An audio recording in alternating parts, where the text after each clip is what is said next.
ప్రభునందు నాకు అత్యంత ప్రియమైనటువంటి వాళ్ళారా, మన ప్రభువును రక్షకుడైనటువంటి యేసుక్రీస్తు వారి యొక్క శుభనామములు మీ అందరికీ నా హృదయపూర్వకమైన శుభములు వందనములు తెలియజేస్తున్నాను. ఉదయకాల సమయంలో దేవుని వాక్యాన్ని ధ్యానం చేసుకుందాం. ఈరోజు వాక్య ధ్యానం కొరకు మనం తీసుకున్నటువంటి లేఖన భాగము అపోస్తలుడైన పౌలు ఫిలిప్పీలకు రాసిన పత్రిక 2వ అధ్యాయం 5వ వచనం చదువుకుందాం. క్రీస్తు యేసునకు కలిగిన ఈ మనస్సు మీరును కలిగి ఉండుడి. ఆమెన్. దేవుని నామమునకు మహిమ కలుగును గాక. ఇక్కడ అపోస్తలుడైన పౌలు ఫిలిప్పీ సంఘాన్ని హెచ్చరిస్తూ రాస్తున్నాడు. మీరు క్రీస్తు చేసుకున్నటువంటి ఆ మనస్సును మీరు ధరించుకోండి, ఆ మనస్సును మీరు కలిగి ఉండండి. మీరు కూడా క్రీస్తు వల్లే ఉండటానికి ప్రయత్నించండి. క్రీస్తు యేసునకు ఎటువంటి మనసు కలిగి ఉందో ఆ మనసు మీరు కూడా కలిగి ఉండండి అని చెప్పి నేను హెచ్చరిస్తూ ఉన్నాను. ఏంటి క్రీస్తు యేసుకు కలిగిన మనస్సు ఏంటి, ఆయన మనసు ఎటువంటిది అని మనం చూసినట్లయితే ఆ క్రింది వచనాల్లో మనం చూడగలుగుతాము. ఆయన దేవుని స్వరూపము కలిగిన వాడై ఉండి దేవునితో సమానముగా ఉండుట విడిచిపెట్టకూడని భాగ్యమని ఎంచుకొనలేదు, కానీ మనుషుల పోలికగా పుట్టి దాసుని స్వరూపమును ధరించుకొని తను తానే రిక్తునిగా చేసుకొనెను.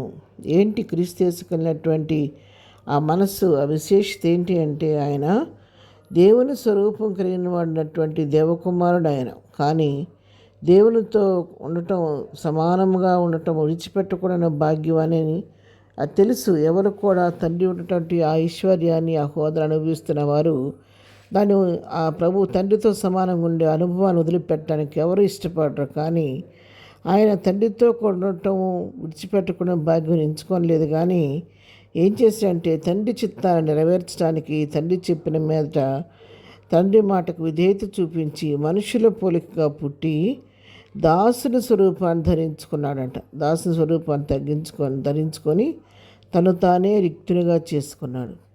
మన కొరకు, మన పాపాలకు ప్రాయశ్చిత్తం చేయటం కొరకు, మరి రక్తం చిందించబడకుండా పాపానికి క్షమాపణ లేదు కాబట్టి రక్త ప్రోక్షణ చేయటానికి పరిశుద్ధుడు, పవిత్రుడు, నిర్దోష రక్తం కావాలి. కాబట్టి ఆ లక్షణాలకైన మన ప్రభువును, తండ్రి అయిన దేవుడు, కుమారుడైన క్రీస్తును ఈ లోకానికి బలిగా పంపించినప్పుడు ఆయన మనుషుల పోలికగా పుట్టాడు, దాసుని స్వరూపాన్ని ధరించుకున్నాడు, తను తాను రిక్తునిగా చేసుకున్నాడు.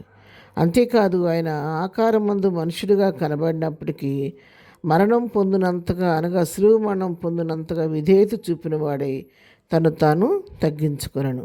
ఆయన మనుషుని పోలికగా మరి పుట్టడం మాత్రమే కాదు, మన మనుషుని ఆకారంలో ఉన్నప్పటికీ కూడా ఆయన మరణం పొందినంతగా, తనకు తానుగా మరణం పొందటానికి సిద్ధపడి వచ్చిన కుమారుడు శిలువ మరణం పొందినంతగా విధేయత చూపించాడు. తండ్రికి విధేయత చూపించి తను తాను తగ్గించుకొని రిక్తునిగా ఆ భయంకరమైనటువంటి, ఆ శాపకరమైనటువంటి ఆ శిలువ మరణాన్ని పొందటానికి ఆయన అంగీకరించి నీవు నేను పొందవలసినటువంటి ఆ మరణ శిక్షకు బదులుగా మన కొరకు ఆయన శిలువలో బలియాగమైపోయి ఆయన మన రక్తాన్ని చిందించిన దాన్ని బట్టి, ఆయన చిందించిన రక్తం ద్వారా మన పాపాలకు క్షమాపణ, విమోచన కలుగుతుంది. ఆయన పొందినందుకు గాయముల చేత మనకు స్వస్థత కలుగుతుంది.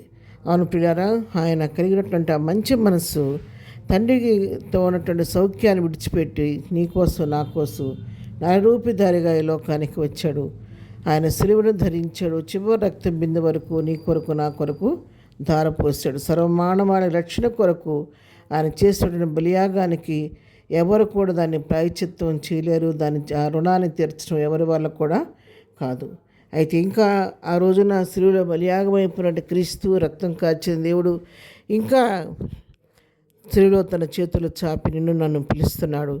ఎవరైతే ఆ శిలువ విలువను తెలుసుకొని ఆయన పిలుపుని విని ఆ యొక్క పాపాలు రక్తంలో కడగబడతారో తన సొత్తుగా చేసుకొని తన బిడలుగా అంగీకరించి తన రాజ్యానికి వారసులుగా చేస్తాడు. అటు మనసు మీరు కూడా కలిగి ఉండమని భక్తుడు హెచ్చరిస్తుండగా, మరణం పొందినంతగా మనం చేయలేకపోయినా క్రీస్తుని పోలి జీవించడానికి ప్రయత్నం చేద్దాం. ప్రార్థన. ప్రేమగల తండ్రి, పరిశుద్ధుడా, నీ పాదములకు వందనాలు. ఉదయకాలం మాకు ఇచ్చిన శ్రేష్టమైన వాక్య భాగాన్ని బట్టి నీకు వందనాలు. అవును ప్రభువా, నీ కలిగిన మనసు మాకు కూడా అనుగ్రహించండి. అటు మనసు మేము కూడా కలిగి ఉండటానికి మాకు నేర్పించండి. నువ్వు నాయనా నా కొరకు, మా కొరకు ఈ లోకానికి వచ్చి శిలువ బలియాగం చేసి రక్త ప్రోక్షణం ద్వారా మాకు పాప క్షమాపణ కలుగు చేసిన దేవుడు నాయన నీకు వందనాలు. అటు రక్తం ద్వారా నాయన మేము మా పాపాలు కడుక్కొని సొత్తుగా నీ బిడ్డలుగా జీవించే కృప మాకు అందరికీ దయచేయండి ప్రభా. నీకు స్తోత్రాలు చెల్లిస్తున్నాం. దేవానికి స్తుతులు స్తోత్రాలు నాయన. మా జీవితాల్లో ఇంతవరకు మేము చేసిన మెళ్ళంటి బట్టి నీకు వందనాలు దేవా. ఇంతవరకు అయినా మీ దినం మేము చేయ పనిపాట్లో రాకపోకలో క్షేమం దయచేయండి తండ్రి. ఈ దినం బర్త్డే మ్యారేజ్ చేసిన బిడ్డలను దీవించండి, ఆశీర్వదించండి. బలహీనలు ముట్టి స్వస్థపరచమని ప్రతి వారి పట్ల కృప చూపమని యేసునామములో ప్రార్థించడి పొందుకొని ఉన్నాము తండ్రి. ఆమెన్. ప్రభు కృప సదాకాలం మనందరికీ తోడే నడిపించును గాక. ఆమెన్.